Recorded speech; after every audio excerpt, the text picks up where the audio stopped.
Praise the Lord. இந்த மே மாதத்தில் 17ஆம் தேதி ஆகிய இந்த வெள்ளிக்கிழமையின் காலை வேளையில் தேவ சமூகத்தில் வந்திருக்கிற ஒவ்வொருவரையும் கர்த்தர் தாமே ஆசீர்வதிப்பாராக. இந்த நாளிலும் நம்ம தியானிக்கிற தேவனுடைய வார்த்தை நம்முடைய பரிசுத்த வேதாகமத்தில் உபாகமத்தின் புஸ்தகம் 32ஆம் அதிகாரம் 10வது வசனம். The book of Deuteronomy chapter 32 verse 10. பாழான நிலத்திலும் ஊழையிடுதலுள்ள வெறுமையான அவாந்திர வெளியிலும் அவர் அவனை கண்டுபிடித்தார், அவனை நடத்தினார், அவனை உணர்த்தினார், அவனை தமது கண்மணியைப் போல காத்தருளினார். அல்லேலூயா. கர்த்தருடைய அருமையான இந்த வசனத்துக்காய் கர்த்தரை ஸ்தோத்திரிக்கலாமா? நம்ம ஒவ்வொருத்தருடைய வாழ்க்கையையும் இந்த வசனத்தின் மூலமாக நம்மளால் ஒப்பிட்டு பார்க்க முடிகிறது. இயேசு நம்மளை சந்தித்த அந்த நாளை நம்ம யோசித்து பார்த்தோன்னா, ஒரு பாழான நிலத்திலே நாம் நடந்து கொண்டு இருந்தோம் அல்லவா? நம்முடைய வாழ்க்கையில் ரொம்ப ஒரு டிஃபிகல்ட்டான ஒரு சூழ்நிலையில், ஒரு பாழான நிலத்தில் ஊழையிடுகிறதுள்ள வெறுமையான அவாந்திர வெளியிலே அவனை கண்டுபிடித்தார். கர்த்தர் நம்மளை கண்டுபிடித்தார். ஆண்டவரை விட்டு நம்ம ஓடிக்கிட்டு இருந்தோம் இல்லை? இந்த ஹைட் அண்ட் சீக்கு பிள்ளைங்க விளையாடுற மாதிரி ஆண்டவரை விட்டு நம்ம ஓடி ஒளிந்து கொண்டு இருந்த நேரங்கள். ஆனால் தேவன் நம்மளை எங்கே கண்டுபிடித்தார் தெரியுமா? நம்ம ரொம்ப நல்லா இருந்த நேரத்தில் ஆண்டவர் நம்மளை கண்டுபிடிக்கல. அப்போல்லாம் நம்ம ஆண்டவருக்கு டைம் கொடுக்கல. எப்போ தெரியுமா? நம்ம வாழ்க்கையிலேயே ரொம்ப கஷ்டமான சூழ்நிலைகள், இந்த மாதிரி பாழான நிலங்கள், அப்படியே வனாந்திர பாதையில் நம்ம போனோம் பார்த்தீங்களா? யாருமே இல்லை, அப்படி ஊழையிடுகிறதான ஒரு சூழ்நிலை, அவ்வளோ அவாந்திரம். அப்படிப்பட்ட ஒரு பாழான வனாந்திர பாதையிலே நம்ம நடந்து சென்று கொண்டு இருக்கும்போது, தனிமையின் பாதையிலே நம்ம சென்று கொண்டு இருக்கும்போது, ஒருவேளை வியாதியின் மத்தியிலே நம்ம சென்று கொண்டு இருக்கும்போது, ஒருவேளை பயங்கரமான ஒரு கடன் பிரச்சனை, ஒரு சொல்ல முடியாத ஒரு பிரச்சனையிலே நம்ம கடந்து சென்று கொண்டு இருக்கும் பொழுது தேவன் நம்மை கண்டுபிடித்தார். அதற்காக கர்த்தரை ஸ்தோத்திரிக்கலாமா? ஆண்டவரை பார்த்து, ஆண்டவரே என்னை நீங்கள் கண்டுபிடித்தீங்களா ஆண்டவரே? அப்படியான ஒரு சூழ்நிலையில் நீங்கள் என்னை கண்டுபிடித்தீங்களே அப்பா, உமக்கு நன்றின்னு சொல்லலாமா? அப்படி தானே தேவன் நம்மளெல்லாம் கண்டுபிடித்தார். பிரியமானவர்களே, நம்முடைய ரட்சிப்பினுடைய அனுபவத்தை நம்ம சற்று யோசித்து பார்த்தோன்னா, அந்த நாட்கள் எப்படி இருந்துச்சு?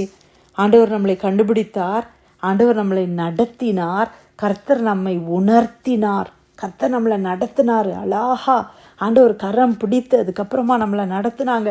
ஒவ்வொரு நேரமும் பைபிளை வாசிக்கும்போது, இல்லை கூட்டங்களுக்கு போகும்போது, வசனத்தை பிரசங்கிக்கப்படும் பொழுது ஆண்டவர் நம்மளை உணர்த்தினார். இது தப்பு, இது நீ செய்து கொண்டு இருக்கிறாயே, இது தப்பு, அது தப்பு. ஆண்டவர் உணர்த்தினார்.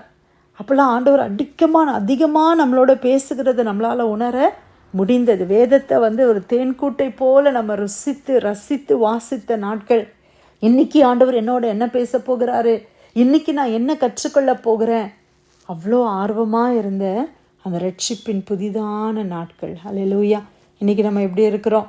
இன்றைக்கி கர்த்தர் உங்களை உணர்த்துகிறாரா? இன்றைக்கி வசனத்தை வாசிக்கும் போது நான் உணர்த்தப்படுகிறேனா?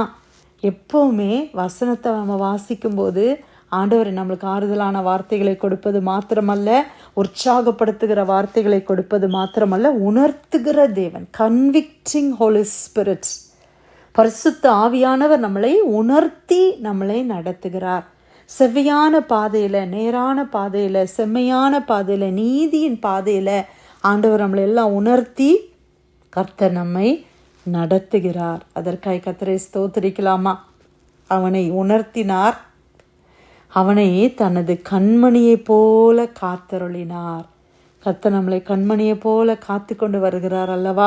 எத்தனையோ தீமைக்கெல்லாம் ஆண்டவர் நம்மளை விலக்கி பாதுகாத்தார். கண்மணி, அந்த கண்மணியில் சின்னதாக ஒரு தூசி விழுந்துருச்சு, இல்லை கண் அப்படி லேசாக குத்துற மாதிரி விரல் போகுது அப்படின்னா உடனே அந்த கண் இமைகள் என்ன செய்யுது? அந்த கண்மணியை பாதுகாக்க முடியாது, உடனே மூடுகிறது. நம்ம அது ஸ்பான்டேனியஸாக நடக்குது. நம்ம நினச்சே பார்க்காம உடனே அந்த கண்மணி மூடி அந்த கண்மணியை பாதுகாக்கும்படி அந்த கண் இமைகள் மூடுகிறது போல, கண்மணியை போல உங்களையும் என்னையும் ஆண்டவர் பாதுகாக்கிறார். எத்தனை பேர் என்ன சொல்ல முடியும்? ஆண்டவர் என்னை தனது கண்மணியை போல பாதுகாக்கிறார். ஆண்டவருக்கு கண்மணியை போல நம்ம இருக்கிறோம். நம்ம பிள்ளைங்களை பார்த்து தாய்மார்கள் சில நேரத்தில் பாடுவோம்ல, கண்மணியே போல இருக்கிறோன்னு சொல்லி பிள்ளைகளை சொல்லுவோம். ஆனால் தேவனுக்கு நம்ம கண்மணிகளாக இருக்கிறோமா? அந்த அளவுக்கு ஆண்டவர் நம்மளை பொக்கிஷமாக பார்க்கிறார். பிரியமானவர்களை, சில நேரத்தில் நம்மளை நாமே ஒன்றுமே யூஸ் இல்லை அப்படின்னு நம்ம வெறுக்கிறோம். ஆனால் ஜீசஸ் நம்மளை எப்படி பார்க்குறாங்க? ஒரு பொக்கிஷம், ஒரு கண்மணியை போல அவர் பார்க்கிறார். கண்மணியை பாதுகாக்கிறது போல தேவன் உங்களையும் என்னையும் பாதுகாக்கிறார். சரீரத்தை மாத்திரம் அல்ல, நம்முடைய ஆவியையும் நம்முடைய ஆத்துமாவையும் எல்லாவற்றையும் கர்த்தர் பாதுகாக்கிறார், காத்தருளுகிறார், காக்கிறார். நம்ம போகும்போது வரும்போது எத்தனை இடத்துக்கு நம்ம டிரைவ் பண்ணுகிறோம், எத்தனை சம்பவங்கள் நடக்கிறத கேள்விப்படுகிறோம். எவ்வளோ தடவை ஏர்பிளைனில் நம்ம ட்ராவல் பண்ணுகிறோம், எத்தனையோ சம்பவங்களை கேள்விப்படுகிறோம். ஆனால் ஆண்டவர் நம்மளை ஒரு நிமிஷமும் பாதுகாக்கிறார் அல்லவா? ஆண்டவர் எத்தனை விபத்துகளுக்கும் ஆபத்துகளுக்கும் மோசங்களுக்கும் விக்கினங்களுக்கும் ஆண்டவர் விலக்கி அவர் காத்து கொண்டு வருகிறாரே. அதற்காக கர்த்தரை ஸ்தோத்திரிக்கலாமா? நம்மளை கண்மணியை போல காக்கிற தேவன், நம்மளை நடத்துகிற தேவன், நம்மளை உணர்த்துகிற தேவன், நம்மளை அரவணைக்கிற தேவன், நம்மளை கண்டுபிடிக்கிற தேவன்.